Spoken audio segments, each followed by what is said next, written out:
Alright. Well, today is May 7th,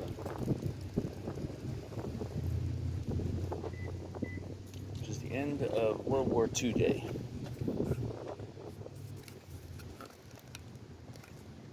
And I forgot my glasses again. Terrible. In my haste to get out here, I had to forget my glasses. Fantastic.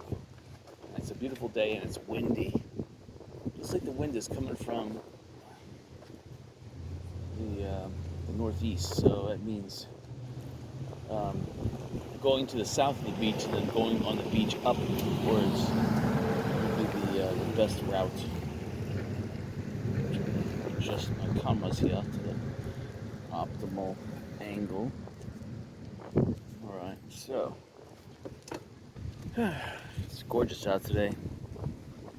I had like a little, I wouldn't call it a cold front, but it had a little slightly cooling off front last night. So instead of it being 85 degrees this morning, it's only like 79.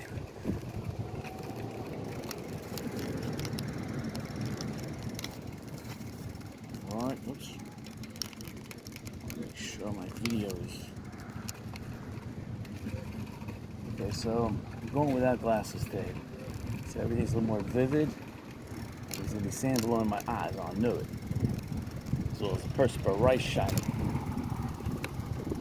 Alright, so again, this hotel over here at 905 Estero Boulevard, that is, I mean, it survived this long, and I'm telling you, it's not just the hurricane it survived the permitting and the wrecking ball. So anything to survive this long, still standing, is a good catch. It's a good investment. So I want to talk about apocalyptic investments because I've seen a lot of this buying gold in online and stuff like that, and I don't agree with this. These people I passed on the right hand side are making all this noise. I passed them like 4 miles ago on St. Carlos Boulevard, and they finally just got here. But they're all driving electric bikes, so it's kind of nice. It's kind of nice that they hardly have to pedal. They're able to go almost twice as fast as I. Of course, I'm not really pedaling at this point. My bicycle's been tuned. I just sprayed it with some degreaser, so it's well greased. I sprayed it with degreaser, so it's well greased. Anyway, talking about apocalyptic investments. A hurricane equals a nuclear blast. What's left over after hurricane? Okay, it doesn't have the gamma radiation, but pretty much everything else equals what a hurricane does to an area. Hurricane wipes out power, wipes out all civil services, it wipes out, to an extent, it wipes out water. Some areas, like my house, it didn't wipe out water. But the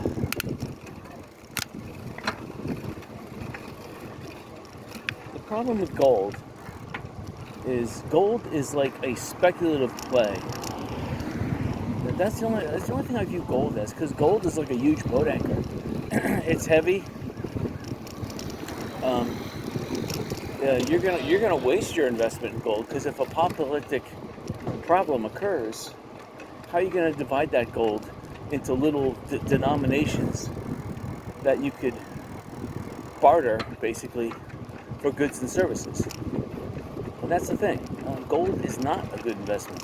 Gold is a good investment for a short-term play, but it's not a good investment for a apocalyptic. Okay, I can look over at Sanibel.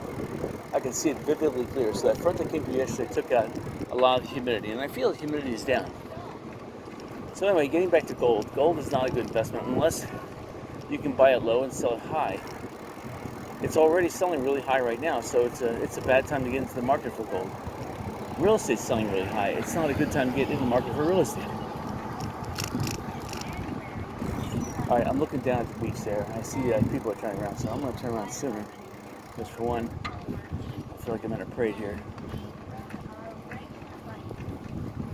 So, yeah, Lynn Park and stuff, but even cars are turning around before then. So there's not much change down here. You still have Again, this hotel is lime green on the left-hand side. A lot of work to do. They're not. Hopium has run out of these people. They have to get real and they have to sell the property. That's what they have to do. I see that they got pavers stacked up and everything. They're buying stuff, but you know what? You have to fix and you have to fix and build at the same time. If you're gonna buy, only buy what you can fix, because otherwise it's just sitting there for people to steal. And there's a lot of people stealing pavers in this area, so you gotta be careful. I'm seeing pavers left and right on the ground here. If you were just to add up the odd paver here and there, you can come up with a nice, 100 by 10,000 brick pallet that's worth $10,000. Not a problem. Anyway, apocalyptic times, gold is not a good investment. I don't care what these people are saying. I'm pushing on TV. Gold is already at its maximum value. In apocalyptic times, when U.S. currency may be worthless as well. So I'm not saying keep it all in currency, but what you need to do is you need to buy yourself a means to make money, which means you need to buy things that people want. Now, of course, I always gravitate towards guns and ammo because everyone needs them. A gun is like an insurance policy. And ammo, well, you have to train yourself how to fire. You have to test your ammo, but periodically make sure it works, because you're going to be relying on that insurance policy when someone breaks into your house. So, I'm bicycling right now into the wind, so I'm recording all this noise. So, guns and ammo, if you especially ammo, not necessarily guns. All you need is one or two guns. But ammo is a good bartering, and it's at the right portion size. And believe me, one bullet is worth a lot. One bullet is worth more than its weight in gold. So, in the olden days, if gold is in a granular, that's in a good bartering. Except a lot of people will not pay you the proper amount because they don't know if you're selling them, unless they know you. If they don't know you, they're gonna do a weight test. They can't essay it right then and there. So they'll do a weight test, they'll do a couple other tests, check for its validity, and then they'll offer you 50% as is. So again, as an investment, you're losing money. There's this place called Surf Style, this business. I just passed it on the left-hand side. Even on the left-hand side over there, where the old Winds was, it looks like Surf Style's taking that place over too. I don't know what's going on with that, but they spend a lot of money to buy up all this real estate. They're not making any money right now. So there's the pier straight ahead, still in a wreck state. There's the bathroom. Everyone's happy. Yeah, one of these handicap bathrooms is the big one. All right. Sad thing is that not all these. This is Sunday. As a retail business, you got to open early. Especially today, where it's nice and warm and hot, that people need ice cream early in the morning.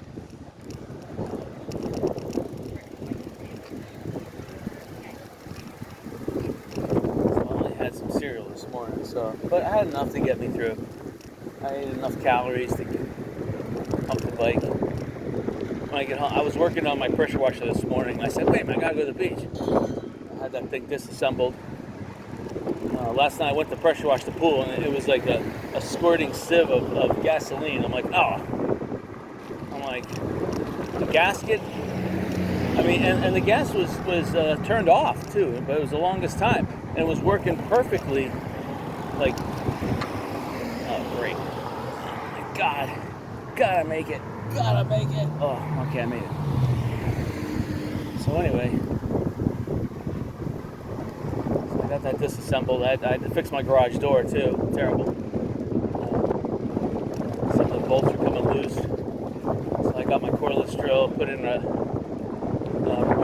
ratchet attachment. Took me about 2 minutes to go through all of them, make sure they're tight.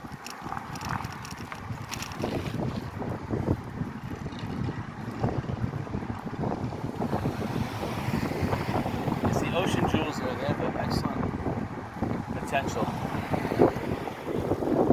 This property over here, and they already paved a little parking lot here, which is amazing. But if Silver Sands sold for $7.1 million destroyed, that means Ocean Jewels has the potential of garnering between $5 and $7 million, the way it is, as a building.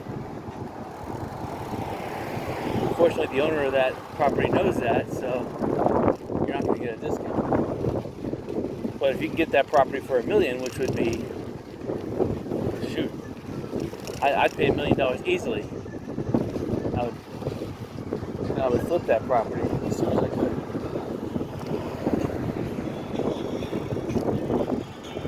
So it looks like they're charging $15 for parking. And it looks like Lanakai is open again because there's people parked here. I mean, it could be just workers, but usually I can tell by looking and see if there's any. See Yo Taco. I didn't see Yo Taco open yet. I hear music. See, $15 parking on the left side. On the right side, is usually 20. Let's see. Oh yeah, it's 20. And this parking lot's getting bigger. People like to park here. You know, if you bring food and a lot of stuff you got to carry, a lot of baby supplies, it's worth parking closer to the beach than it is trying to walk. Unless you have a nice like a stroller or like a wagon or something that you can tow this stuff easily. There's that home over there I like. It's got an aluminum roof. The posts holding the building up are painted. The posts are off kilter about 6 inches from vertical, but it's still standing, as Elton John says. Let's go down here and check it out. Estero Shopping Center. I like that shopping center as a flea market, as like a 7-day flea market over there. You might be able to make just in rent alone, and then you have if people come to shop, they have to validate. Right, so again, all this used to be property, so everything you see here destroyed. They're just oh, that's a hardware store. Wow. So that's exactly what happened. So the hardware store across the street that got wiped out, now it's positioned over here in a double wide trailer. Wow. That's smart. See, they're upgrading. They're getting closer to the water. And they'll eventually buy up all this property too, which is smarter. I don't know why a hardware store wants to be closer to the water, to tell you the truth, but okay, I guess they have their reasons. See this restaurant over here on the right, this beach thing. They're just setting up. It's sad because if they were open earlier, believe me, people are ready to drink beer now. It's hot. I mean, I'm out here in the sun for 20 minutes now, and I'm thirsty. Yeah, this is a hardware store. What a small door. Huh. More like a surf shop store. I wouldn't call it hardware. But the goods, I guess, now is over here. I don't see the sign, the goods. It says ice cold drinks, full hardware, t-shirts, souvenirs, little tiny rinky-dink store. It's this Kia Stero across the street here. And then there's the post office behind it. Post office they fixed up big time. It's still not worth the $5 million they're trying to sell the place for. And this they're trying to sell for like $15 million. It's ridiculous. The amount of roof damage, they still haven't fixed it.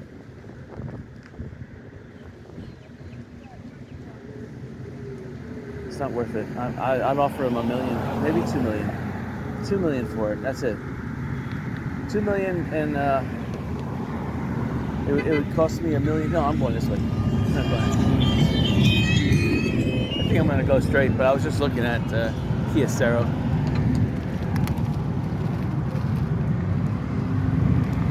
Alright, so I see a lot of campers here. People are living in campers. Mojo's Coffee Cafe. There used to be a Mojo's here. I think it got wiped out. So this is just the trailer. And then here, this place has been scraped up. Then I see a building permit. Well, actually, there's a real estate flyer. Okay, so they're trying to sell this. Okay. See, they're knocking down this portion of the building now, which I think is silly. They're destroying all this equity. But again, open space. There's more open space. And the thing is that since FEMA's not here, you're going to have to pay for full price on hauling this stuff away. I don't think FEMA's going to make another exception, especially with hurricane season is going to start right now. These people have waited too long to do this. And they're stacking pavers, I see. I don't know if they're stacking pavers or they have new pavers. It's stupid. They bought new supplies that's just sitting there. They must be stacking pavers because okay, so this building over here, I keep on forgetting to call. This would make a good real estate office too. Right here.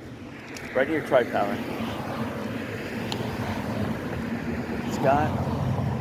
It's a sheet metal roof, not aluminum. I see it's rusting, but that's minor. Just spray it with some silver paint. We're done.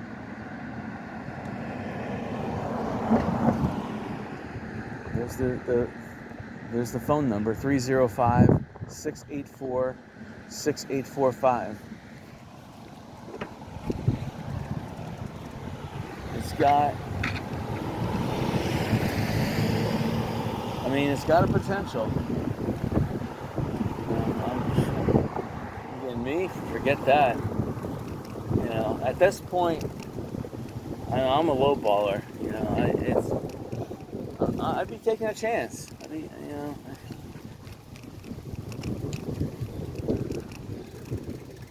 Who knows what really is wrong with the roof? It's a sheet metal roof, which is the cheapest roof you can get. The cheapest but most durable, but the way that roof bent in some areas and it's been exposed, $300,000 would be the most I'd offer anyone. Anyway, let's get back to apocalypse. So during an apocalypse, these people get around. See, electric bikes is the way to do it. I say about 2/3 of all the bikes on the beach are electric now. They're looking really nice. But if you want to ride on the beach, they'll tell you cannot ride an electric bike on the beach. So Armando's daycare used to be on the left-hand side, followed by the Shamrock. And again, I love the property. I wish I could get both corners. Just awesome property. In fact, getting all the property here, you could put in a little hotel across the street. That'd be sweet. And this property here, it's still here, on the right hand side. This I forget what it was called. I got this Laguna in my mind, but I know it's not Laguna. But look at the sign. You can still possibly use this sign. 2310 Estero Boulevard. The signs are both are up, and across the street you got the Royal Scoop, Lazy Coconut Brewing Company. I should inquire about them about opening. I put my real estate office in there, and I see trailers back there, so I know there's people living here. The problem is that a lot of the new construction and stuff needs permits, and there's a lot of new setbacks, and the permits themselves in Fort Myers Beach are a lot of money, and to be frank, unless you have all cash, the banks are not willing to loan right now in this area because there's two setback lines I hear. There's the coastal setback line, whatever, the coastal construction, and there's some other bay line, and they cross in various areas. So that's why people are putting trailers up these trailers bypass that that monkey business. So look, here's grading this area. So I'm going to make another parking lot. They need more parking lots. The church would be better to buy this land here, the chapel by the sea. They can get all that land there. That would be sweet. See, that would make more sense because the church by the water could then hold services on the water.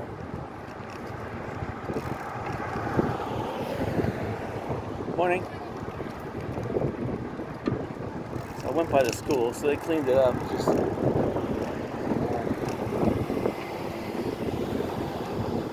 FEMA, they're trying to move out of here, but people are still living in these trailers. Although I love that Will Scott trailer right there, where the old Winn-Dixie Liquors used to be. I would make that into a real estate office, no problem. And then put a bicycle rental on the pad next to it. That'd be awesome.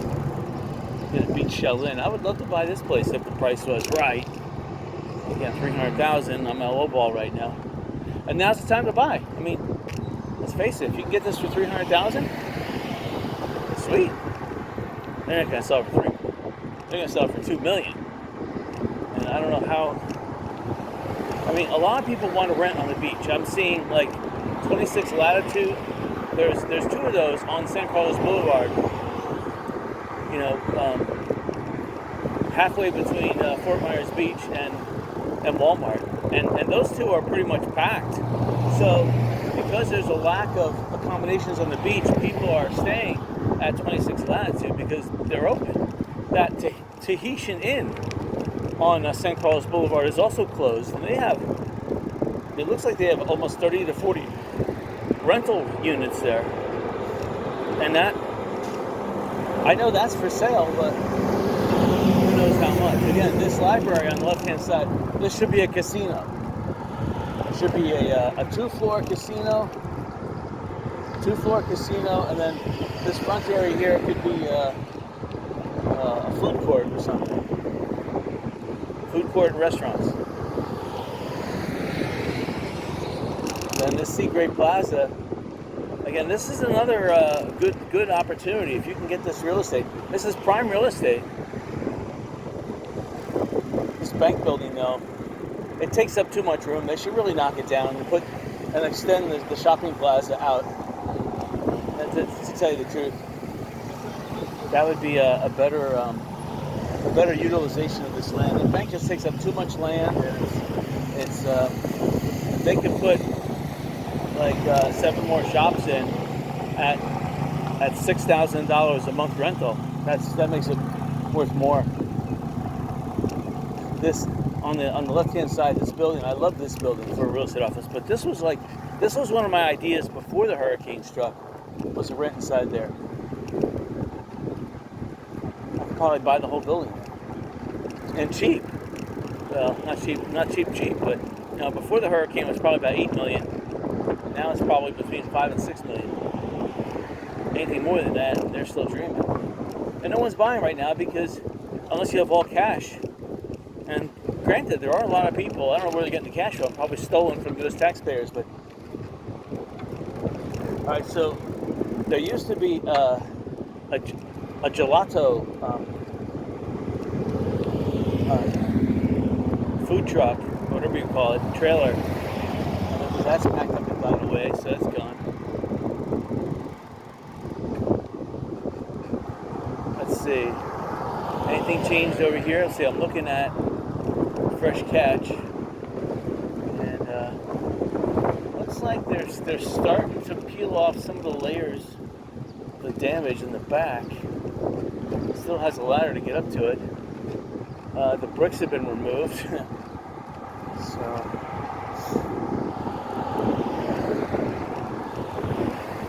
that's going to be an excellent restaurant once this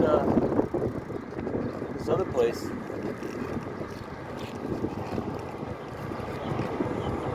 It's the Red Coconut RV Resort and the Fort Myers Beach RV Resort. Both those places, that would make a fantastic like water park. If they could come up with a water park here at Fort Myers Beach, they actually need one. They have a little one there at the Fort Myers School, but they really need something down in this area. And that is a lot of contiguous property that, now I know they're not going to do it. They're probably going to subdivide that land off and sell each lot for $1 million to $2 million a piece. But that would be nice if they could do that. Make it into a big water park.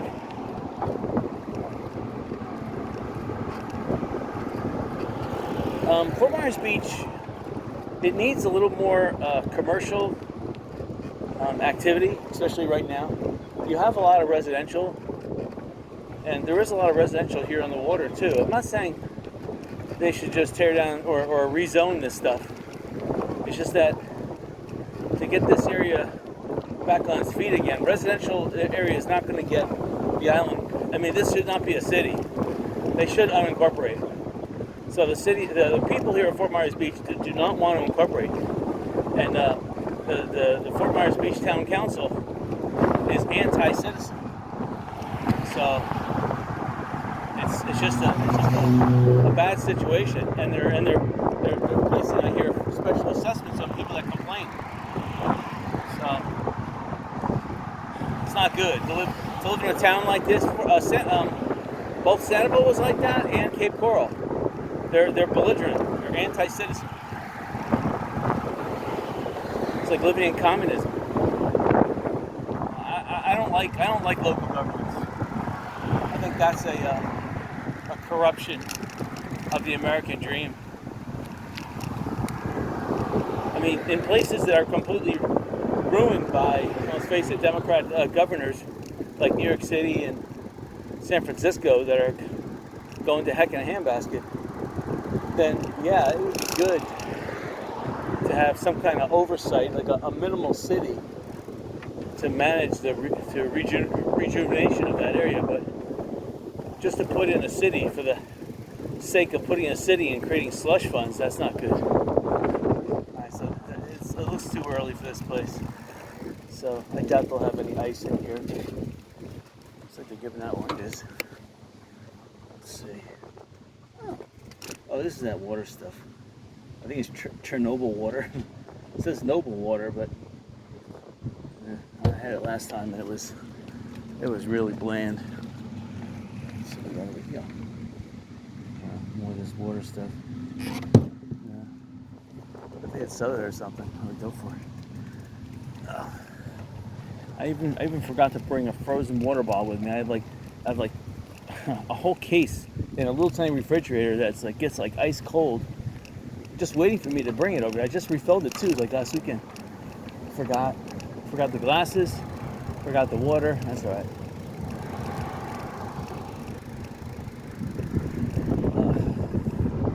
I'll go home. I'll make some sun tea.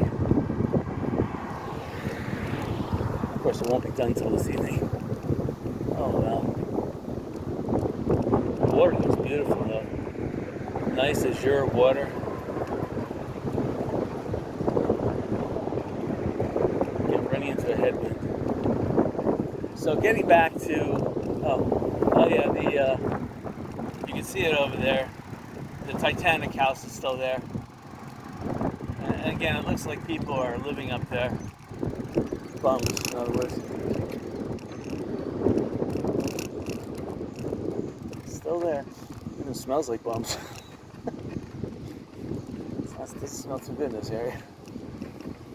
Maybe it was just a passing smell. Yeah, that thing has to come to the ground. There's no way you can save that. They're just, if you can buy it, hey, you can buy it for $200,000, because I wouldn't pay more than that, and do some renovations and flip it for $6. Hey, in fact, I have a neighbor that will do that. I should come up with half the money. Actually, I will. I'll talk to him. We'll see. Because he's got the time. He's a one-man job. He could repair a house. He's a workaholic. He starts at sunup, works till sundown, doesn't stop. He's a workaholic, and he's like he's not a ponderer. He does work all day long, doesn't ponder anything, and that's the key. When I'm grinding and welding, pondering, okay, you need to analyze the subject, but you can analyze it while you're starting to weld and while you're starting to grind. You don't need to stop and look at it, and that's the key. You want to keep your motivation high at all times, so you want to keep on going. Stopping is, your brain, your body wants to stop. It's like a natural laziness. It wants to just ponder. You have to cut that out. It's like coming to the beach here. I love bicycling, but my body was like, well, maybe we can make some food. Maybe we can watch some TV. A little internet programming sounds even better. I said, no, I do programming during the week. I need to get out. I want to bicycle. I mean, bicycling helps the entire cardiovascular system. So from your stomach, your small intestine, large intestines, your colon, and your lungs, and definitely works your legs and your midsection. So if you want to burn calories, and that's the thing, if you don't drink water, you'll burn a lot more calories. So without drinking water now, Mr. Calorie Burner. I'm already drinking my sweat. All right. I'm not drinking my sweat, but I'm drinking the water that's accumulating in my mouth right now. All right. So far, I have not been hit with my eyes are okay without the sunglasses today. So it gives the meaning of bicycling a new perspective. I also wiped the camera lens, so hopefully the video is a little more clear today. I noticed there was some grease, probably some sunblock accidentally got on the lens. It may have been blurry the last couple of videos, but I made sure I wiped it clean a couple times. Alright, so again, we're going to go down to coming up to Publix. Let's see if Publix is open. Again, open space. I see a lot of real estate signs. So you can buy real estate and then flip it, but that's a problem. Hurricane season's coming up. Insurance will not write, so it has to be an all-cash deal or seller finance, one of the two. Or a combination of cash and seller finance. Cash and seller finance, and then, you're on your own. It's amazing. I'm looking down at the debris piles, and there's still a lot of salvageable stuff, you know? I hate to see stuff go to waste. I'm a garage seller by heart, so I saw like there was a crock pot lid back there. It was one of those expensive ones, just sitting there in the sand. Obviously got washed out of someone's house. And a 17-foot wave went through, but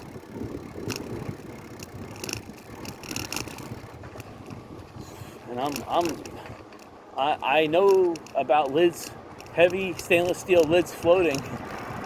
Mine floated right out of my house in 9 inches of water, not 17 feet. I had 9 inches, and they were floating out of my house.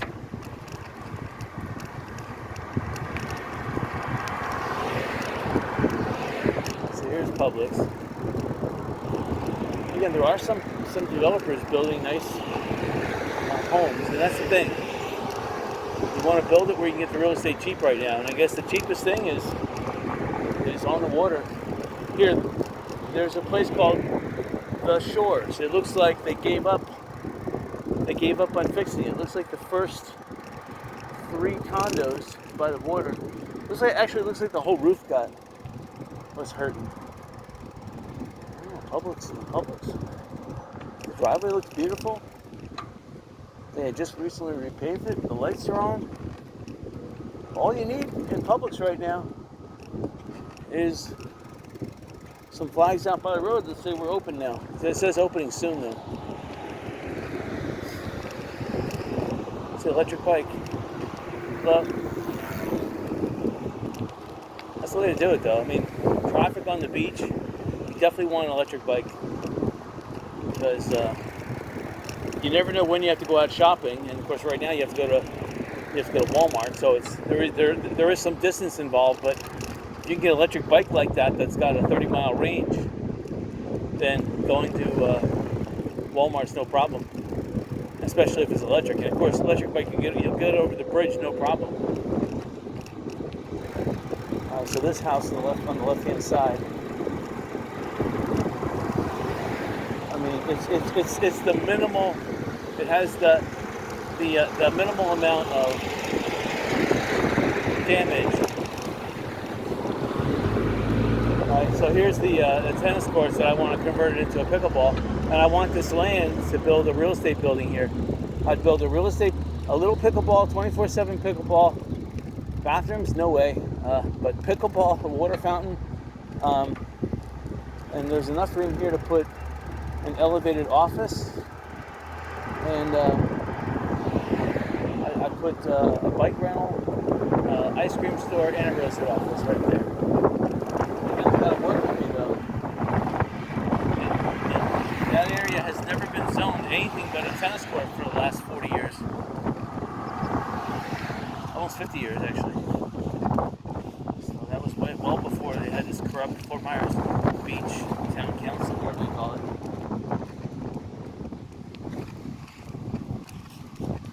So these people have a real expensive fifth wheels parked here.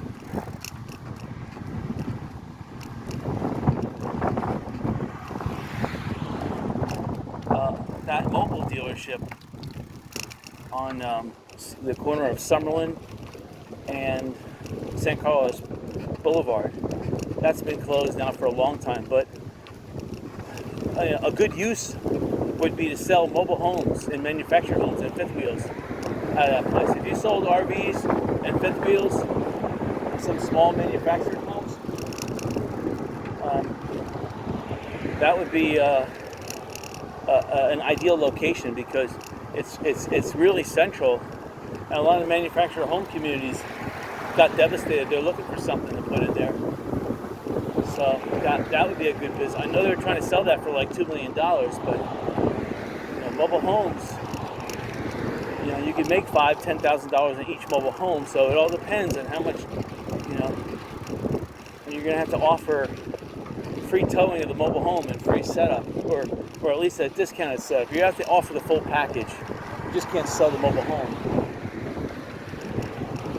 That's the thing. When you live down here at the beach, if you're a guy, I'm sorry, but you're not going to be able to enjoy yourself this year.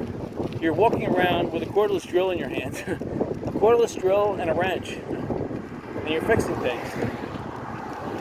Forget about going to the beach. Your beach is fixing your house right now. Like, I'd be walking around with a cordless drill and an angle grinder.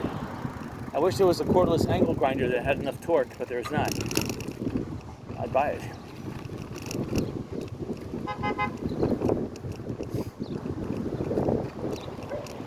Alright, so those people know those people. Here, the Sandpiper. This hotel here, it's awesome. I see more open space. See, this home on the left-hand side needs to come down too. It's beyond repair. It's got new air conditioning though. That's the thing. This stuff is salvageable. There's no way you can salvage that. I mean, come on. Yeah, you're gonna have to rip out the decks, I guess, and the front staircase. This place on the left-hand side, they fixed up their house, and I heard that they own all this land here. So you see a for sale sign that they're gonna make a profit.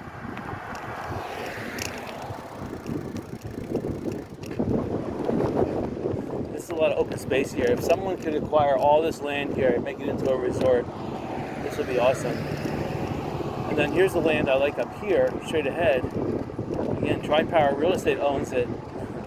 That's the thing. Once you start selling real estate down by the beach, you realize that commercial property is very limited. So if you acquire it yourself, you can sell it for a profit, or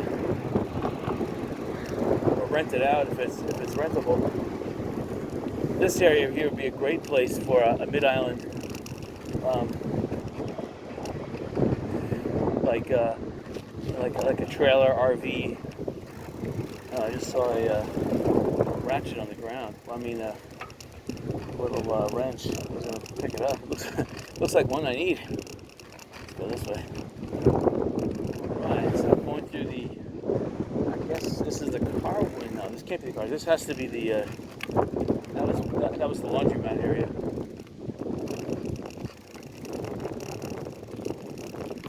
So they're fixing their place up here.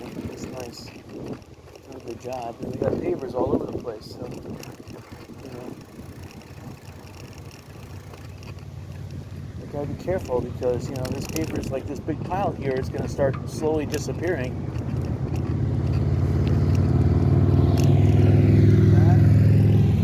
That building is salvageable, but I would because the risk involved with the fire marshal and the permitting for Fort Myers Beach, I'd only offer $100,000. It's not worth the gamble. And then an empty lot like that, forget it. To me, empty lots on $100,000. I don't care if they're trying to sell it for $500,000. No one's gonna buy it. There's just too many empty lots. Look at all these empty lots. Now, if you see a power meter on the property, that is a good sign. That means they got the permitting and it's ready to build. Like on the left-hand side, there's a power meter. We just passed one on the right-hand side too, left-hand and right side. Both have power meters. Some of these don't have it. Like this one doesn't have it, so they don't have a permit. So obviously that would be sold as is. Sold as is without a power meter. If you have a power meter, they might be able to transfer the building permit to you. So that's a lot less hassle and headache you have to go through. All right, so getting back to the apocalypse.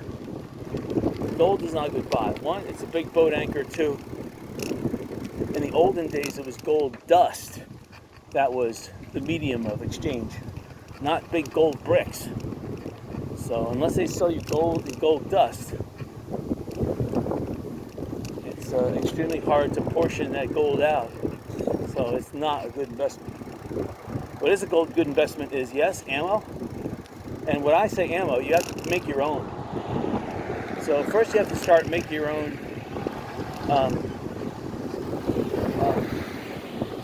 powder, which is that smokeless powder, which is the triglyceride nitrate, whatever it's called.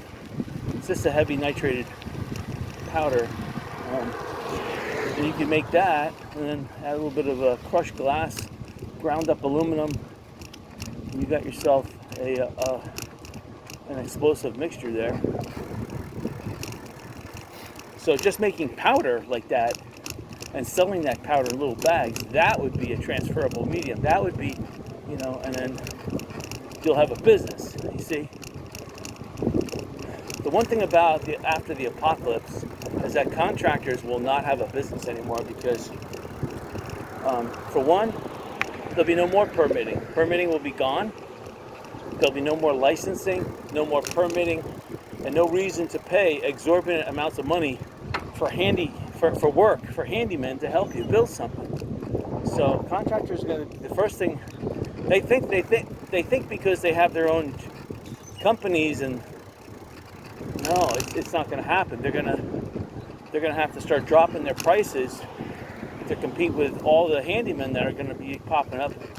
There's going to be no control over that, and eventually they're going to have to shed all their heavy equipment, because they won't be able to afford to keep it, because they won't, that's it. So contracting is not a good business to have during the apocalypse. You think it would be. Now, with that said, a hurricane is like an atomic blast, except a nuclear war affects the entire country, and probably twice as severe as what a hurricane, like Hurricane Ian just did here. Because every home would be irradiated, and people would be glowing, and your life expectancy would be cut probably in half, if not more. Food would be scarce. But in this area, okay, a lot of the nuclear stuff will wash into the waters. The fish will get it. Just don't eat the scales of the fish. Just eat the meat inside. Usually the fish, just like trees, that puts the nuclear radioactivity on the tips of the leaves. Don't eat the tips of the leaves. Don't eat the stems. Don't eat wood. Try to, maybe the backside bark may be okay, but the main body of the leaf would be okay. But making blasting powder for ammo, that's a good business. Making bullets, yes, good business. Making guns to an extent, but there'll be plenty of guns around. They're just going to be whipped out. So there's a lot of guns already out there. They'll just be used. Yeah. So, but there still will be a need because you'll want a gun for your house and a gun for when you go out. So the family's going to stay in the house. They need a gun too. So that's why you're going to have a 2 or 3 gun household, because you got 2 adults in the house. When one of them goes out, they need to have a gun. One of them's in the backyard working. You still need a gun in the house in case you have minors in the house. So yeah. Another good business is if you can make shoes. Everyone's going to need. So actually, sewing machines, if you can pick them up now, sewing machines, staple guns, generators that you can convert to use propane, that is something you should start acquiring right now. And convert them to propane now before the apocalypse.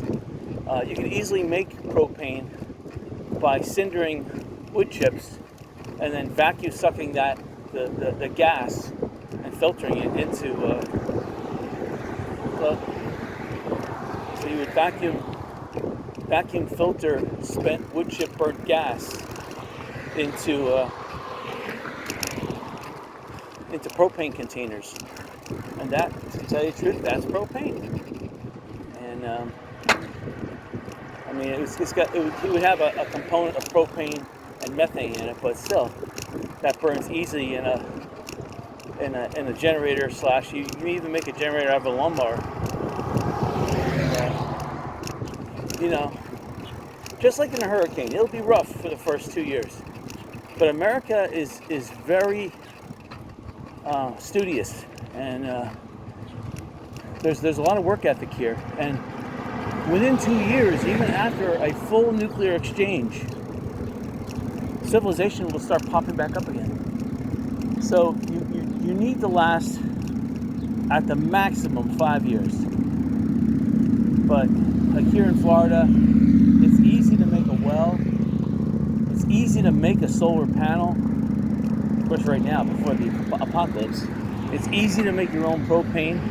Again, you have to have the compression apparatuses. It's something you need to pick up now. Alright, here's the Wyndham Resort. Oh yeah, I shouldn't go further than this. I'm talking about the apocalypse and I'm just cruising on by. They still got that big sand mound out. And again, keep on going down. Here's the 7-Eleven coming up. Okay, we'll try to get to the beach here at the 7-Eleven. See what's going on. I'm pretty sure there's a big lake over there. But if not, we'll have to come back to the other side of the road. So yeah, so bullets, making shoes. Again, making storage containers, like big water tanks, Tuffy tanks out of some durable plastic, recycling plastic, and making big like water towers. You're gonna need, each home will need, when they pump the water out of the ground, because it's easy making a well. You need to make your own solar panels to be able to pump the water from the ground up into a little tiny water tower that's above your house, and that will give your house water pressure. You see? So within 2 years, you're going to have pretty much the economy not restored 100%, but you're going to have an economy flourishing with, again, it'll be a new type of government. There'll be more individual liberties. You're going to be able to carry guns everywhere which way you go. There's going to be tribunals. There won't really be a court system anymore. There's going to be an immediate tribunal if you commit a crime. So just don't commit crimes, because the tribunals are going to vote, and they're going to vote on the spot. And just like in the Old West, after they vote, the hanging is immediate. They don't wait the next day. You don't get no final meal in jail. That's not guaranteed. The sentence will be carried out. More like an eye for an eye. So if you kill someone, you will be killed. what's going to happen. Okay, so this shopping center, Santini Plaza here, they're looks like right now they're making good work, but I only see a crew of about 5 people working there. That's ridiculous. You should have at least 20 people working. Okay, so I'm looking over here and I don't see a way to get to the beach. Okay, we'll go a little bit further. This marina on the left-hand side, this was like the first thing that was operational after the hurricane did its damage. Within a week, this thing was going again. Now, they haven't fixed everything, but after a week, it looked just like what you see now. It was up and running. You still see a lot of major damage. But that's the thing. You got to get your business up and running so that you get the cash flow going again. People who are paying for boat storage here, they probably had to shell a lot of money out of their pocket paying for boats that weren't properly tied down. Probably were hit with a little bit of penalties here and there. Looking on the right hand side to see if I see an opening to get to the beach. I don't see a cul-de-sac or a walkway. There should be one up here right by the no trespassing sign. But I think I came up here once before, and yeah, there is one up here, but it's on the other side of that barricade. So it's better be low tide. But we'll check it out. If it's not low tide, I'm gonna have to come back this way. Yeah, right behind this no trespassing sign. Right where this crosswalk is, there's a beach access. Okay, but it's on the other side of the barricade on the beach. So we'll see. Here we go. Check it out. Now, this is a nice little beach access here too. Last time I went through here, I was able to bicycle pretty good. Let's see. It did rain here last night too. It didn't rain at my house. Typically, it doesn't rain at my house for whatever reason. I'm in a hollow area. It just doesn't rain. I was expecting. I had my pool is drained, and I wanted to pressure wash it last night. Of course, the pressure washer didn't work. It was leaking gas to the sieve. I had to turn it off. So I took apart the carburetor, and the gasket I'm spraying with silicone. I'm going to put that back in place. Thinking that's where the leak is. I also took off the cup. I think it may not have been seated correctly. Here. Doesn't look good. So this little bicycle. Oh no, it's no good. I'd have to be walking through 3 feet of water. Alright, so that's the placid Gulf of Mexico. And there's Sanibel way out there. And then there's the bend that I'm talking about. That's the 3 feet of water that I have to walk through. So this is a no-go. Alright, so they should dump the sand there. And they should dump some rocks and make a little jetty and some sand and fix the beach there. Oh well. Alright, we're going back.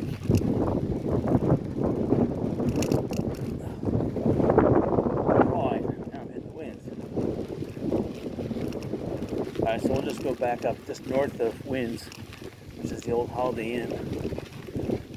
And yeah, we'll gain access to the beach. Because of the placid water, there's no real wave activity, so there could be a lot of, because it's an onshore wind blowing offshore. There may not be enough waves to compress the sand. So it all depends on, by the looks of things, it looks like it's near high tide, but not high tide yet. I don't know why is it. I always come to the beach here, it's always high tide. So we'll see.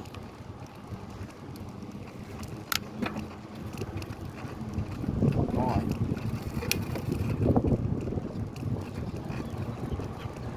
So again, most of the businesses here on the left-hand side, there's hope, and then there's what's called stamina, and they ran out of juice here. Anyway, getting back to the apocalypse. So gold is a bad investment unless you can buy it gold dust, which they don't really sell it in gold dust. And after the apocalypse occurs, how are you going to prove your gold is gold? And normally after the apocalypse, because you can't prove your gold is gold, they're going to insist on a discount. So you'll be giving a more generous portion of gold away than you rightfully should. So it's a bad investment. It's just a boat anchor.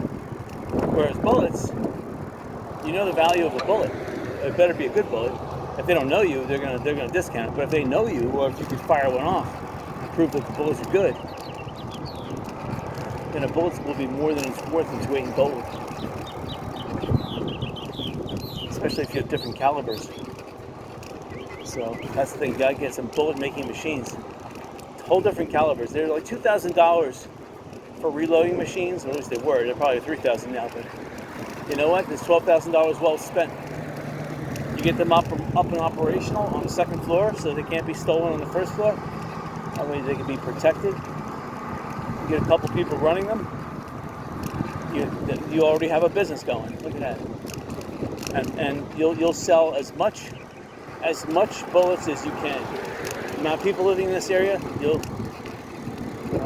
can sell them for $1, $2, $5 a bullet. I mean, no problem. That's insurance. People will pay hefty for good insurance, and a bullet is good insurance. I mean, you'll have, the Democrats will unleash their Antifa. The Antifa will start robbing, but they'll be withered away with that gunfire. And of course, the Democrats will say, "Oh, it's illegal to own guns." During the apocalypse, of course, the Democrats are criminals for the poor like that, and it won't matter at that point. The government, U.S., will probably be overthrown. Who knows what it's going to be? I'm not going to talk that talk. I know what the government should be, but if I was president of the U.S., I would do away with the Supreme Court. I would do away with the House and Senate. You don't need those things. Do away with all the departments. I would do away with all foreign embassies. You don't need that. It would be basically very similar to a Soviet system, but it wouldn't be like communism. It would be what's called a governor's council, and the governor's council will elect the president, although the first president is president for life to get the nation going again. But taxes would be 1% sales tax. That is it. No more property tax. No more income tax. No more permits fees. No more police tickets. No more parking tickets. No more speeding tickets. No more of that stuff. That's all legal. You can give warnings all you want. And permits, free. You don't even need a permit. That's stupid. It's just, see, this place is open, so people are living here. It's nice. The ground floor here. The first two floors are being finalized. It's nice. The first floor especially. It's again, if you want to buy on the beach, this is the opportunity to buy. All right, so I can tell right now, because of the way this low-lying water area is full of water, I can tell right now that it is high tide. And I see a bicycle path that's plowed ahead of me. Let's see. I don't think I can do it. We'll try it. I'm trying it. Look here, I'm going to lower it some more. Ooh, we're starting to chug. All right, well, I guess the rain last night helped out. I'm going 3 times as fast as walking. Nice. I might be able to beat these people to the beach. Who knows? This beach was scraped, and they scraped a lot of the sand off. And it looks like they're filling in the beach in front of those condos. So that $50,000 venture I talked about a month ago on one of my last videos, someone must have heard me. Wow, I can't believe I made it this far on a bike. Normally I have to walk this, it's so loose.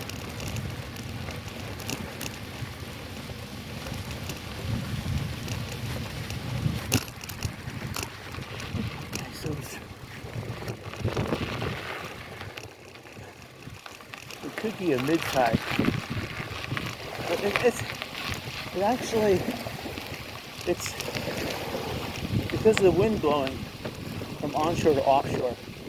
A little of seaweed. So the tide is a little lower, but the sand is very loose here. I'm glad I'm at a really low. I'm on 2 mid gear and I'm at 1 for the back gear.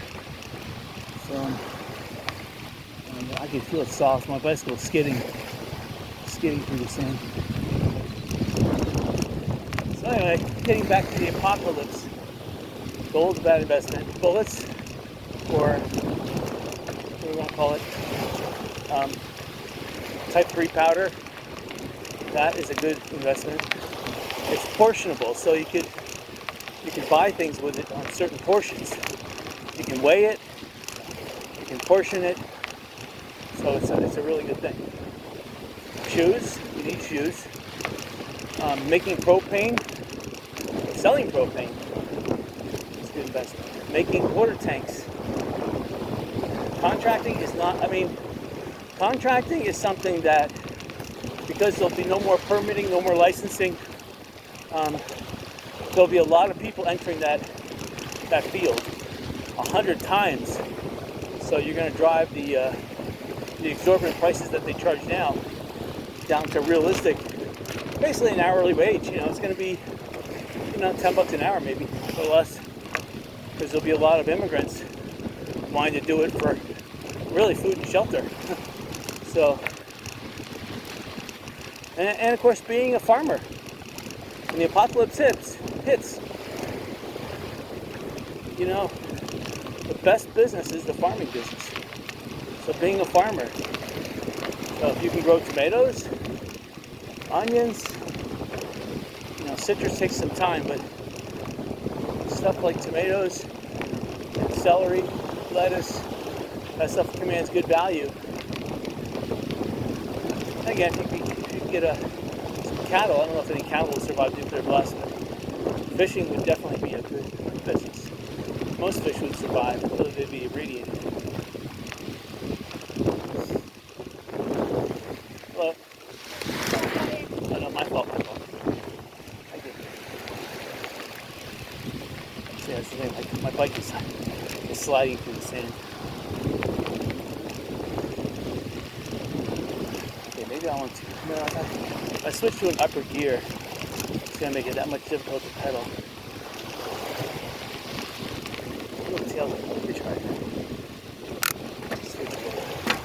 So I still got 2 middle gear. I'm up to 5 on the back gear.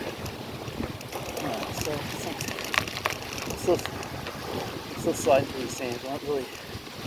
I'm digging into the sand because the sand is really loose. The seaweed is making a good, like a terminal moraine to prevent the waves from going farther in. And I can look through the seaweed. I can tell you, it looks like the tide's coming in, but there are some good seashells. Just saw a heart cockle, a full one, and there's one heart cockle in the. Hello. Saw a heart cockle too. There's one. A whole bunch of them in the seaweed. It looks like seaweed is. I saw a nice pen shell. Make seashell objects. Seashells could be a form of currency after the apocalypse. The Indians used to use the seashells. I don't know how far that would go, but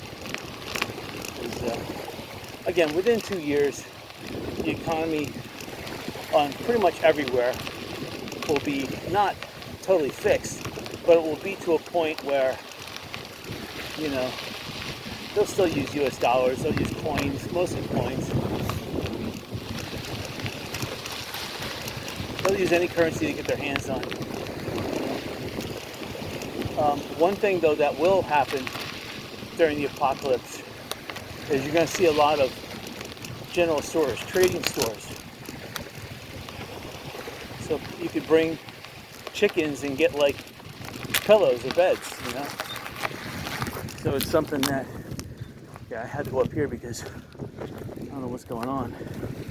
There must be some kind of an onshore flow here. And there's tons of heart cockles, tons of pen shells, tons of coconuts are washing up in seaweed in this area. Let me guess, this is a non-bicycle area. Alright. Looks like I just have another 100 or so yards of this. I can't bicycle on the beach there. That's absolutely out of the question.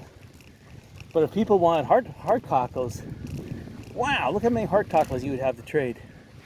And pen shells. So it might be, I doubt people would take seashells as a form of commodity, but if they did, shoot, now's the time to come and grab this stuff. Pen shells especially.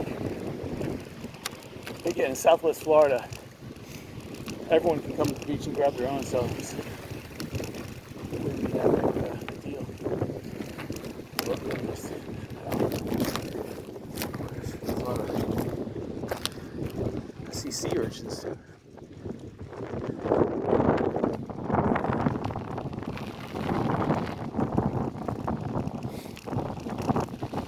Tons of sea urchins. That's a rare sight. I mean, I'm seeing tons right now. This stuff back in the 1980s used to cost $4 a sea urchin. That was back in 1980. 80, not 80s, 80. And I'm seeing at least 4,000 sea urchins right here. Just think if you can get $5 now. I see coral. I don't know, this area is just inundated with a whole bunch of gobbledygook.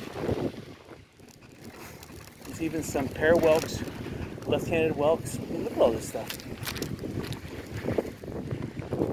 can see a lot of coral.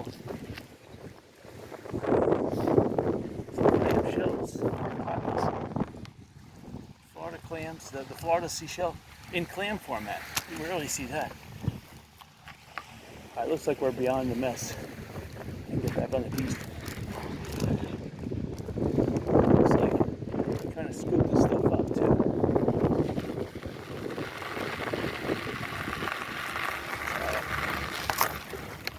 Really sea urchins. Sea urchins are very brittle though. Alright.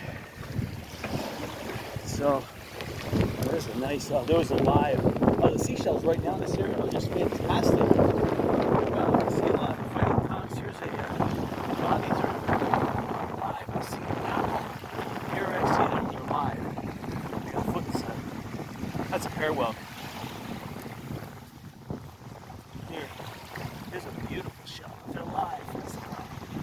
Here's a tulip shell. Beautiful, but it's got a foot inside of it. Gorgeous. That stuff would be worth money. Trade. Here's the one. It's got a big foot sticking out. This is apple carrots. It's got a foot sticking out. It's a beautiful shell. Tons of them. They're all over the place. I mean, apple murex, tulips, fighting conchs, king's crowns. They're all over the place here. Alright, this is like the surface coming in a little bit. Oh, there was a beautiful fig shell right there. Sometimes if you have like a aquarium. Oh wow. Hold on. Oh my god, there's like so many of these seashells here. I mean, these type of seashells, you make little tiny, if you're making seashell animals and seashell sculptures. Like over here. Oh, they're still living. See, that's a tulip, but let's throw it back in the water.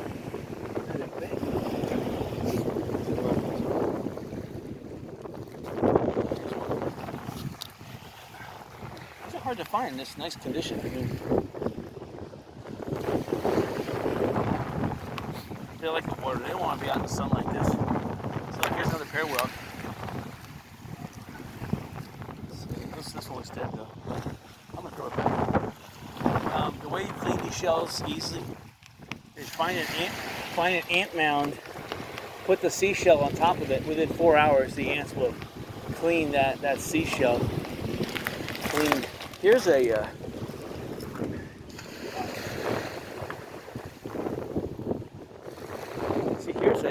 tulip that doesn't have a. That's a keeper. So here's a fig shell. Oh my god, the sea shelling right now in this area is just fantastic. See, this is a pear whelk. It doesn't have a foot in it.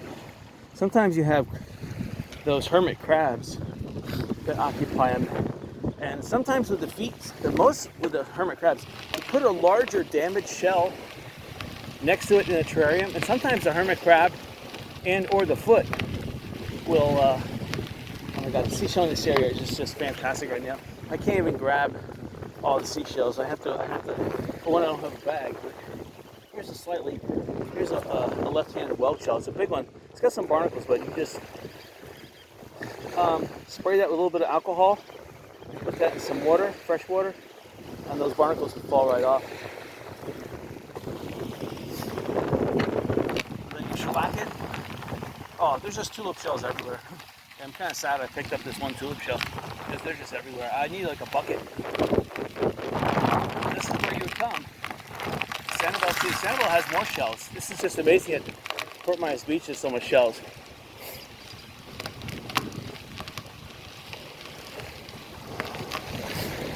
And it's the seaweed that's helping.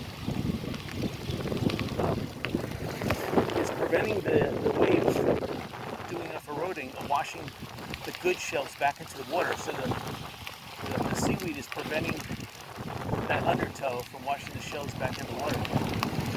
So that's what's right now good about the seaweed.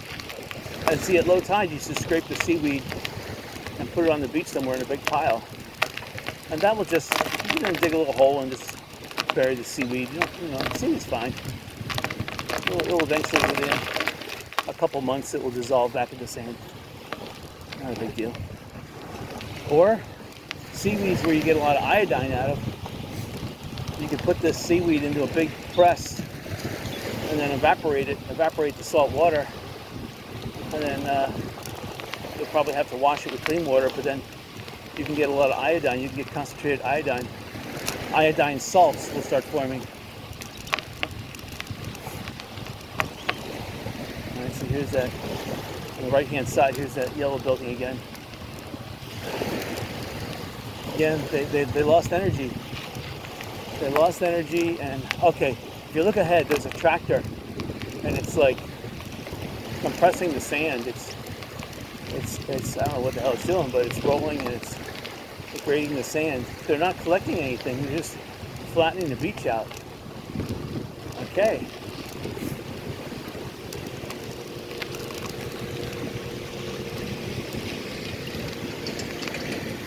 I personally wouldn't waste time like that. They are making a big dune. If you look on the right-hand side, they made a big dune that's about 5 to 6 feet higher than the rest of the beach. And this is what they're doing with some of the sand they're dumping on the beach. So I guess they're making a dune here. Maybe they're going to put some sawgrass or something on it to try to make a bigger dune to protect the beach. Again, I'm looking, there's tulip shells everywhere. Today's the day. If you want to come to the beach, today is the day to seashell. Holy mackerel. Beautiful big whelks too. And it's all inside the seaweed area. The seaweed is holding all the best shells. Wow. Fighting conchs, kinks, crowns. They're everywhere in perfect condition. Now again, a lot of them are live, but maybe about a third of them are not live. So those are the keepers. I would take the live ones and throw them in deeper water so the next person looking doesn't pick them up. Oh man, I mean, if you wanted to make a shell vase as a gift, or you have an empty shell vase in your living room, empty glass vase, you can fill it with seashells in one outing. And the way you get, just again, put these seashells in like water. Oh man, look at all these. I'm seeing like tulip after tulip after tulip. I don't even have to look hard. I just look down and I see 5 tulips, big ones like the one I just showed you. So just take the seashells and put them in water. You can put a little bit of lime and E in there too, give it a nice smell.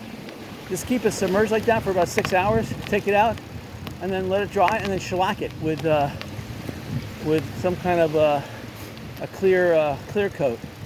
Let that clear coat harden, and then bingo, put that in the shell in your your shell base. That way it will keep its luster and won't look dull after time. I mean, if you have a nice, if you can airtight seal it, and you're not worried about, you don't care about its luster. But what I would do is I would do like I said. I would wash it with a little bit of limonene, give it a good smell, shellac it, let it dry for about an hour, and then stick it in there. And I would put a little LED light string in among the seashells, so you could have a tri-turn lamp. So one turn turns just the LED string inside your shell base, and then the next turn turns the actual lamp light on, and then the third turn keeps the lamp on, and it keeps there's a lot of seashells here. This guy should be over here on the beach. Anyway, that's how I would do the seashell lamp. So you have that LED intermixed with all the other. I'm telling you, there's just so many seashells here. I should come with a truck. If I need to open up a seashell store, forget it. I have plenty to stock the store for a year. Just on one day's pass here at the beach. I don't even know if this is high or low tide. But just looking inside the seaweed here on the left-hand side. That's it. You don't have to look deeper than that. Just here, right on the shore. And I could attest that in the water that's being covered over, obscured by that other seaweed, there's bigger shells. Most likely living shells, but there's more. Okay, now the beach is nice. My goodness.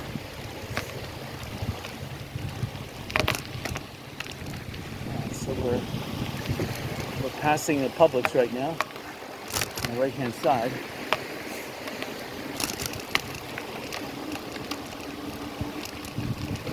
Try to accelerate a little bit more.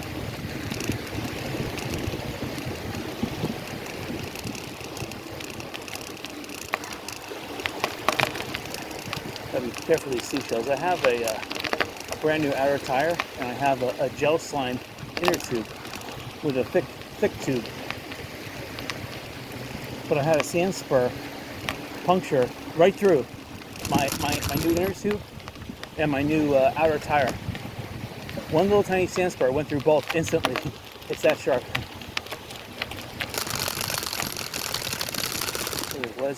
There was a tractor here on the beach. I just rode over there. Tractor marks. Alright. They're doing an okay job. Not a good job. Unfortunately, they crushed all the seashells in this area.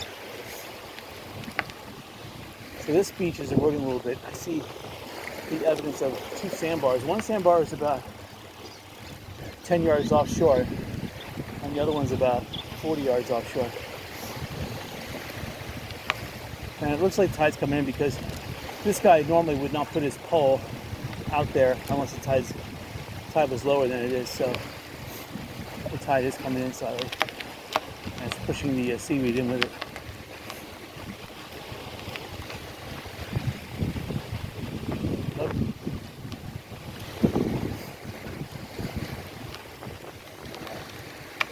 The sandbar, you can see it almost perfectly clear.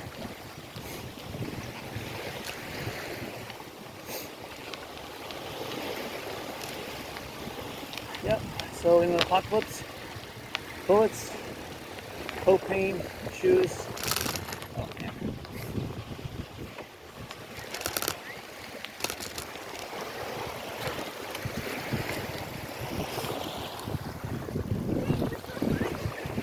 I almost didn't get it.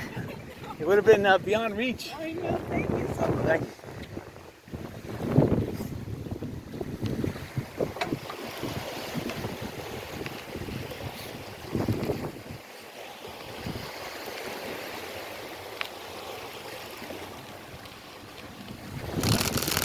Trying not to drive on these tractors. I just saw a dead fish. That was the seagulls. God, this guy looks like he's got diabetes. How did he? Some sugar.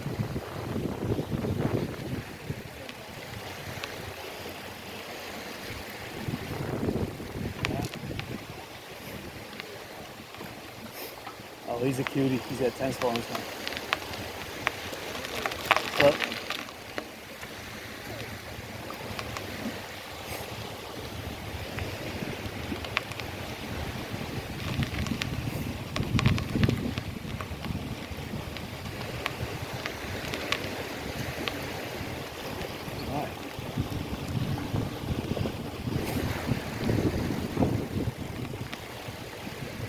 So, I can't really bicycle on the beach because all these tractor marks are causing. Up here, the sand is really soft.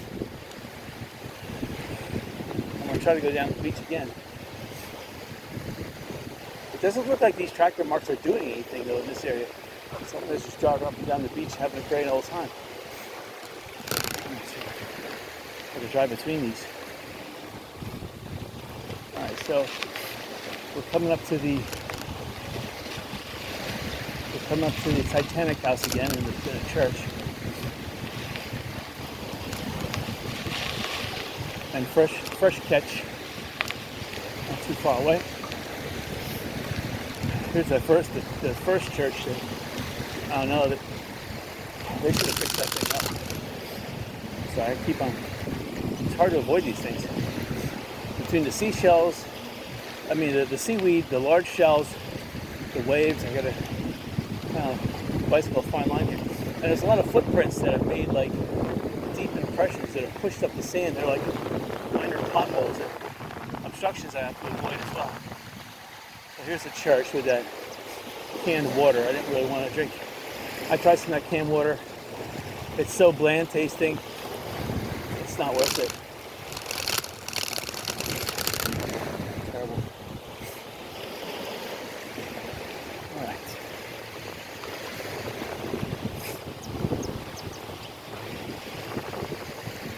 Some guy with a metal detector or something.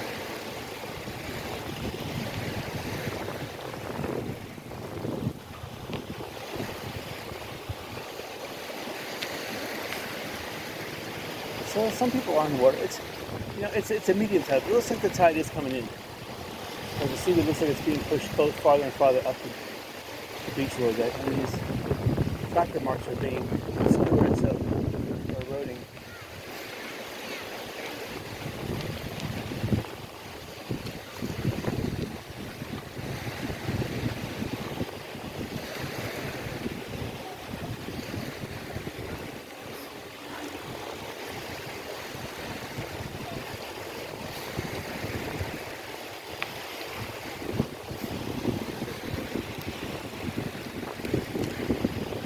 Things at high speed, I just don't know. I'll play it safe. I would like to, but I only got a 2.1 inch tire. Thank you. So far, the volume of people here on the beach has been very light. Alright, we're coming up to the old Fort Myers Beach.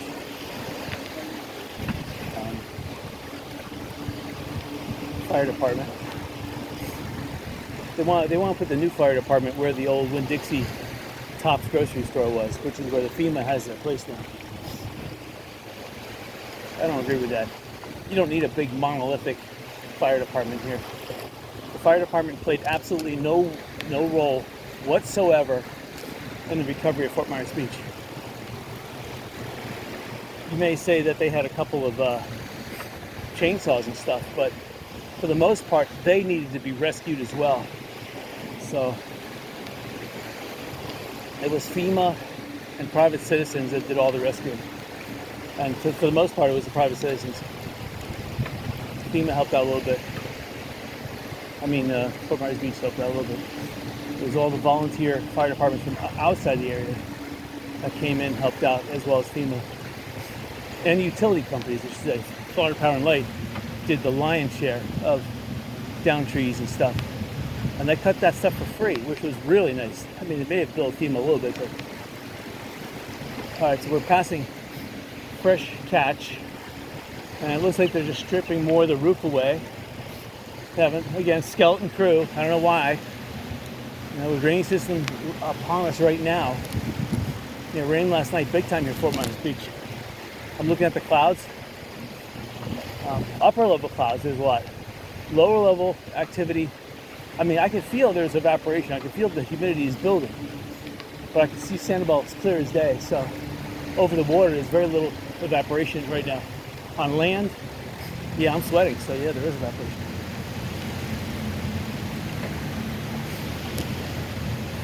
All right, so see, that's Diamond Head up there, about a little over half a mile down.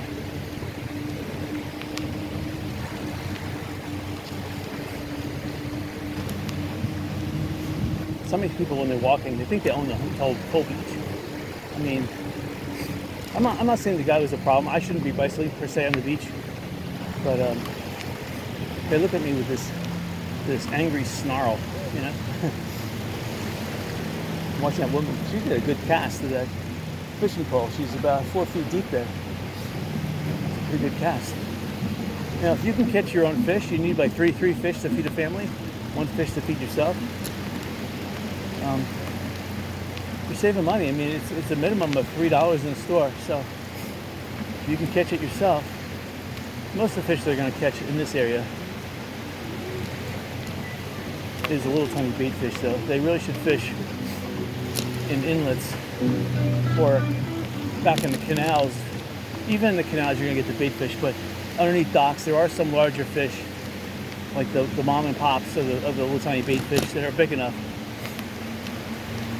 You're not gonna, especially at low tide, you're not gonna find too much. You can find just a little tiny fish in this area, and they'll peck and peck and peck at your bait on your hook. Unless you're smart like me, you just put a little bit of paper on the hook so you're not losing any bait. And they'll pick at that too. They'll pick at anything. Fish are very inquisitive. They'll pick at you put a piece of wood at the end of your thing and tug it through the water. They'll peck at it. You know, anywhere where you don't see pelicans, let's put it that way, it's not a good fishing area. I don't see any pelicans here, so it's not good fishing.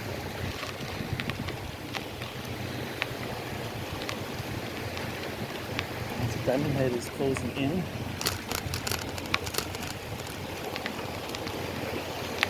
Alright. I'm holding these 2 seashells. That's fantastic. The beach here is a little bit wider than other areas. Wiltoners Beach. Wow. Didn't want to take that one. I almost knocked my phone out.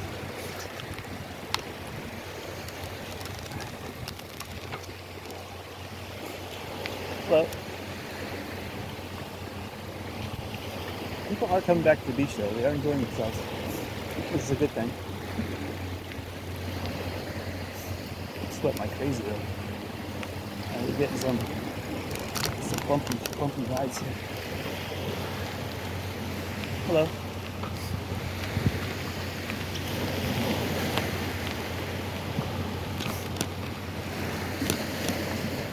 So the beach is, the area that I'm in is an old, it's probably like 2 or 3 day old seaweed mound, and it just barely got covered over with sand. There's a new seaweed mound building. And it's just too lumpy here. It's really soft because it hasn't been squished down enough, and it's hard to bicycle on.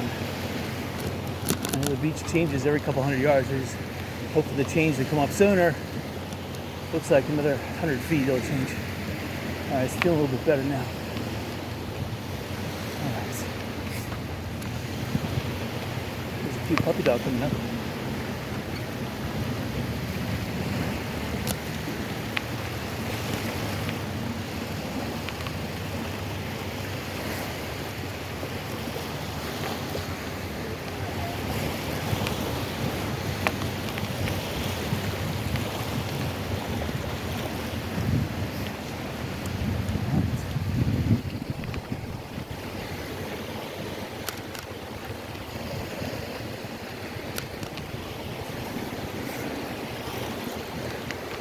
Diamond Head is renting. These people are staying at Diamond Head that are in these umbrellas. So I don't see that many. I see a big now open sign on Diamond Head. It looks like they have a lounge area above the pool. They haven't finished building that. And their pool area, they're still building that. But other than that, for the most part, Diamond Head is back in business. I see a couple screens. Still need to put back in, but for the most part, I see that they've been totally rebuilt. So, thank you.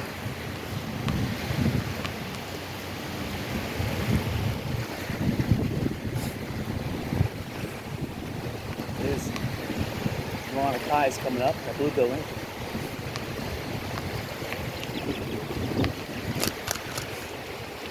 beach is getting bumpy again. Oh, man. Wow. That was like an inlet or something. You can't tell with so much seaweed cluttering it. The beach looks better now. And I see a lot of boats parked in front of the Lanakai. That usually means the Lanakai bathrooms are back open. Because where you see boats parked offshore, that means there's a decent bathroom onshore. It's not necessarily guys. Guys would go anywhere, but women, yes, they need a bathroom. So if it's a guy and girl boat team, they're going to be parked here at the Lanakai to use their bathrooms. And it works out for the Lanakai too, because Lanakai sells beer and wine and stuff.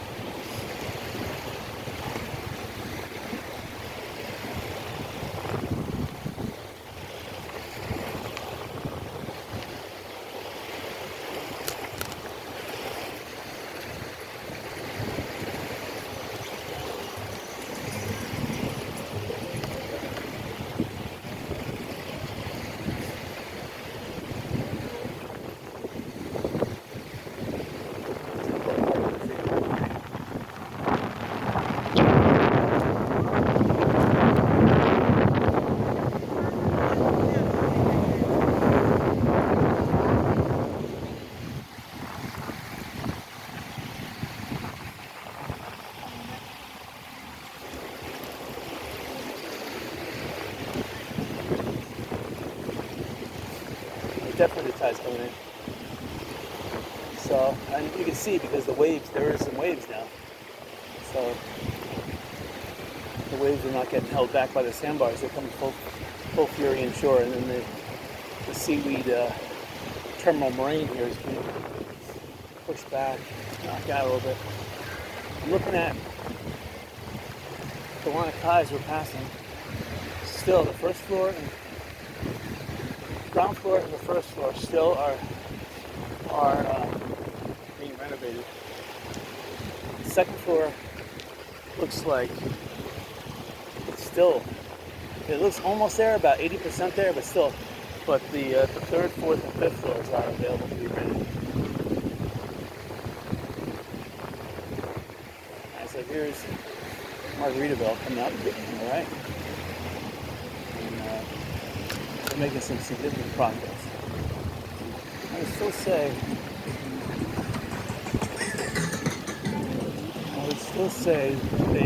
it's going to be another month, because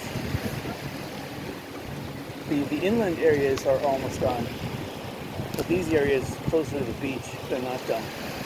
So they still need the banisters, painting. Some of them still need the sliding doors. So they're trying to get each building finished first, which makes sense. Do you have enough sunscreen? Alright, so now we're coming up to the old Times Square area. Old because, you know, the best place to park is down here. If Lanakai is open, they got bathrooms, real bathrooms. They don't have real bathrooms in this area.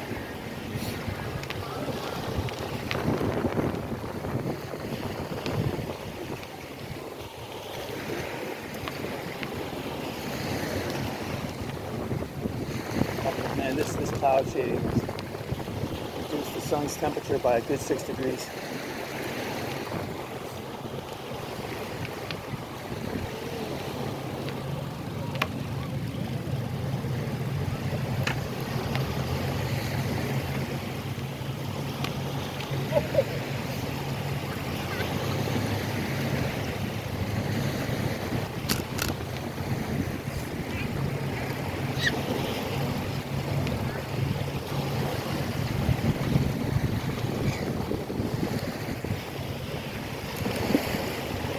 Beach used to go out 20 more yards here, at least, maybe 30, and that's all eroded away.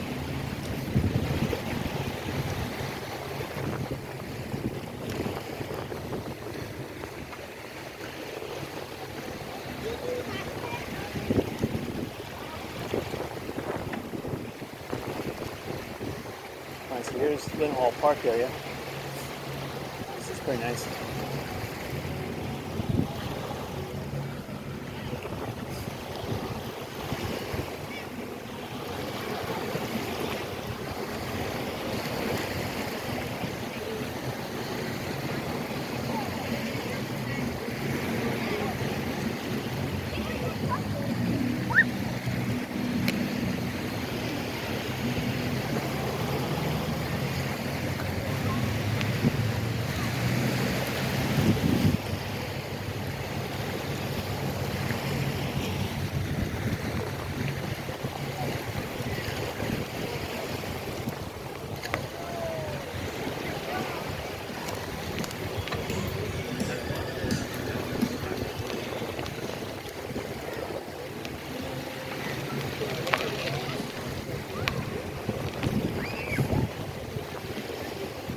Good mix of people here. I'm seeing some young people, elderly people, so it's a well mixed. Usually in the summertime you have families coming south to Florida when school is out. So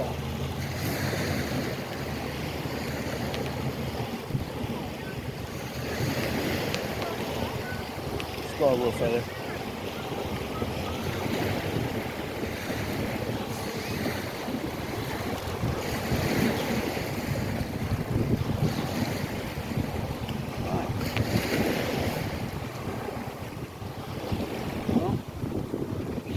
That's it for Lynn Hall Park. So a lot of people park, put their, they set up their beach things over here.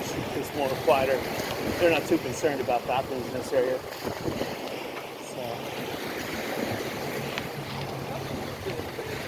oh, sorry about that.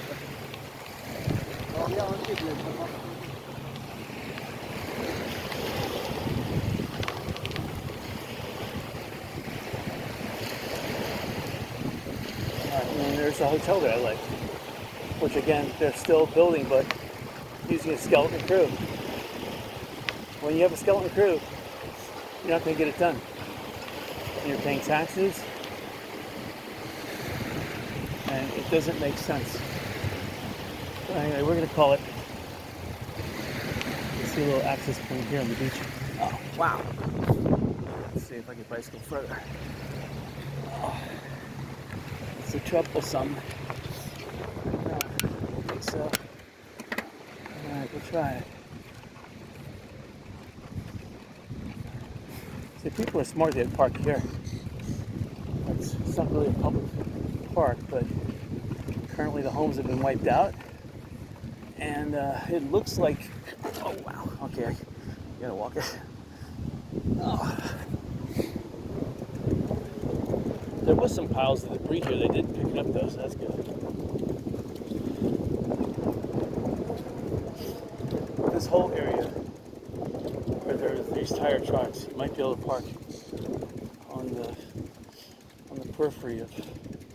You gotta leave them some room to get on the beach, but they don't say anything. Get away with free parking. This is one of the primary. See, I would love to buy this lot, these lots here, and then across the street that. And of course, this whole Best Western Plus, and the lot next to it. Make that into a casino. That would be ideal. These people just parked right here. Why not? What's their realtor?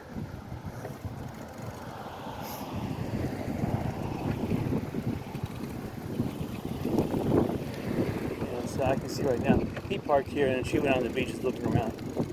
I don't understand that because they get parked for free at Lynn Hall Park. Which is what they should do. They probably don't realize Lynn Hall Park is free. They probably think it's $5 an hour, which is steep.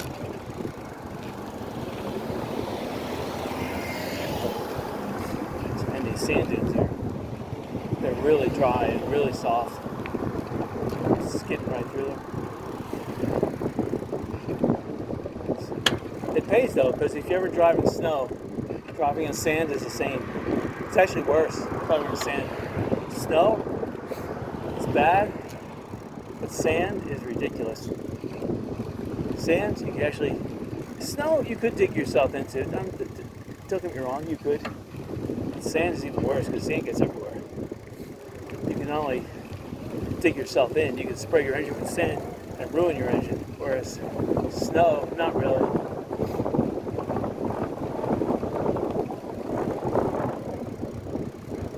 But if you do have experience driving in snow, it makes driving in sand a lot easier. And I've had that. Alright, so people are going to want my spot. I can see right now. They are going to want it. Alright, we're not going to drive by the Lighthouse Resort. I like driving by there. I like smelling their food. But it's still there. They got food. They got a lot of people by the pool. Probably about 200 people by the pool. So...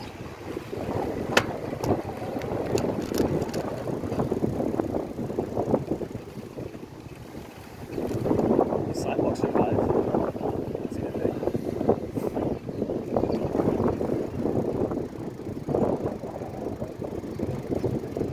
I like how a car backs in right next to my car. So now I have to check and see if he damaged my car. And he parked right next to my car too. Didn't give myself any room. Just parked right next to my car. Extremely rude. You didn't give her much room, though. You should have parked in better. What? You only gave her about 1.5 feet of room. Oh, see, yeah. Yeah. Okay, he's going to back out and come back in. Yeah, yeah.